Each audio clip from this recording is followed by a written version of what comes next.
Assalamualaikum warahmatullahi wabarakatuh. Alhamdulillahil qail. A'udzu billahi minasy syaithanir rajim. Taha ma anzalna 'alaikal qur'ana litashqa. Wa qala ta'ala aidan yuridullahu bikumul yusra wa la yuridu bikumul usra. Shadaqallahul azim. Pemirsa TV Banten rahimakumullah. Alhamdulillahirabbil alamin. Di bulan yang penuh berkah ini, marilah kita perbanyak ngaji. Karena dengan ngaji, maka kita akan tahu diri. Hadirin rahimakumullah, pemirsa dimanapun Anda berada, suatu hari ja'a thalathu rahtin ila azwajin nabi. Datang 3 sahabat kepada istri-istri Nabi. Yas'aluna an ibadatin nabiyyi, mereka mempertanyakan ibadah Nabi yang bersifat domestik. Karena ibadah Rasulullah yang di luar itu bisa disaksikan dengan mata kepala. Rasulullah sholat jamaahnya di masjid bagaimana? Rasulullah muamalahnya di pasar bagaimana? Rasulullah memimpin perang bagaimana? Rasulullah berinteraksi secara sosial bagaimana? Tetapi ibadah-ibadah yang domestik, sholat tahajud, ahwal-akwal di rumahnya, hanya istri-istri Rasulullah yang tahu, dan hanya sahabat-sahabat spesial seperti Abdullah bin Mas'ud, seperti Anas bin Malik yang tahu. Lalu mereka yas'aluna an ibadatin nabi, mempertanyakan ibadah Nabi yang domestik. Kemudian fa'ukhbiru, istri-istri Rasulullah menginformasikan. Akhirnya 3 sahabat tadi yang mendapat penjelasan dari Aisyah dan istri-istri Rasulullah, ka'annahum taqaluna. Ya, ini jadi kadang orang karena nggak ngaji salah persepsi, atau karena salah asumsi jadi menyiksa diri. Akhirnya 3 sahabat tadi pulang dengan asumsi, dengan pemikiran yang kurang tepat. Yang pertama, qala ahaduhum, sahabat yang pertama tadi mengatakan, fa'ana usolli al-laila abadan wala arqud. Pokoknya sebagai bentuk mahabbah saya, cinta saya, ittiba saya kepada baginda Rasulullah, sepulang dari tempat ini saya mau sholat malam semalam suntuk, sepanjang masa tidak pakai tidur. Wa qala al-akhar, kemudian yang kedua ini nggak jago sholat malam. Yang kedua mengatakan, wa ana asumud dahra fala uftir. Wah, saya kalau sholat malam nggak kuat, tapi saya jago puasa.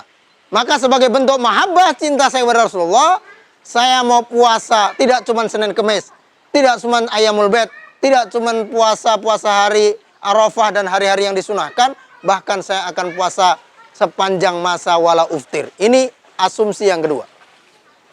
Lalu waqala al-akhar, sahabat yang ketiga mengatakan, saya puasa nggak kuat, saya sholat malam nggak kuat. Dia mengatakan, wa ana a'tazilun nisa'a fala atazawwadu abadan. Saya akan akan jomblo, tidak menikah sampai mati, sebagai bentuk ittiba saya kepada Rasulullah. Akhirnya mendengar ini, Rasulullah mendatangi 3 sahabat tadi yang salah persepsi, yang gagal paham, tanda kutip, memahami agama, memahami penjelasan tadi tidak sesuai yang disunahkan Rasulullah. Lalu Rasul mengatakan, antumul ladzi qultum kadza wa kadza. Yuk, sampean tadi yang bilang mau puasa sepanjang masa, sampean yang sholat semalam-malam, sampean yang mau jomblo sampai mati. Lalu Rasul mengatakan, wallahi inni la akhsyakum lillah wa atqakum lahu. Saya ini orang yang paling takut pada Allah. Saya ini orang yang paling bertakwa. Walakin, tapi saya usolli wa arqudu. Sholat malam, tapi tidur juga. Yang kedua, wa ana asumu wa uftiru. Saya puasa juga. Tapi kalau sudah waktunya adzan maghrib, dung dung dung dung, adzan maghrib, buka. Tidak sepanjang sampai jam 12 dan terus. Dan yang ketiga, saya juga nikah. Faman raghiba an sunnati falaisa minni. Barang siapa yang tidak suka dengan tindakanku, dengan akhwalku, dengan sunnah-sunnahku, maka bukan umatku. Jadi pemirsa rahimakumullah, as-shaimin as-shaiman rahimakumullah, ibadah tidak hanya berdasarkan ghirah, tidak hanya berdasarkan semangat doang, tapi ada koridor, ada aturan, ada syariat yang harus dijalankan. Semangat salah satu yang harus kita punyai, ghirah salah satu, tapi ittiba dan syar'i juga harus kita perhatikan. Jadi subhanallah, tadi sahabat yang gagal paham mengasumsikan ittiba itu dengan puasa sepanjang masa, mengatakan sholat tanpa tidur, lalu mengatakan wa a'tazilun nisa'a, saya akan jomblo sampai mati. Itu bukan sunnah dan itu menyalahi fitrah kodrat manusia. Islam itu makanya dalam ayat yang berkaitan dengan puasa, yuridullahu bikumul yusra wala yuridu bikumul asr. Jadi puasa itu bukan untuk menyiksa manusia. Puasa itu bukan untuk mematikan manusia. Semua perintah Allah hakikatnya untuk kemaslahatan, untuk kebaikan, untuk kebaikan manusia, umat yang melaksanakan. Maka sumu tasihu, puasalah, maka kamu akan sehat. Jadi puasa itu bukan bentuk penyiksaan, bukan bentuk untuk menzalimi manusia, tetapi hakikatnya itu adalah fitrah, dan puasa ini dilakukan semua makhluk dan umat-umat sebelum Rasulullah.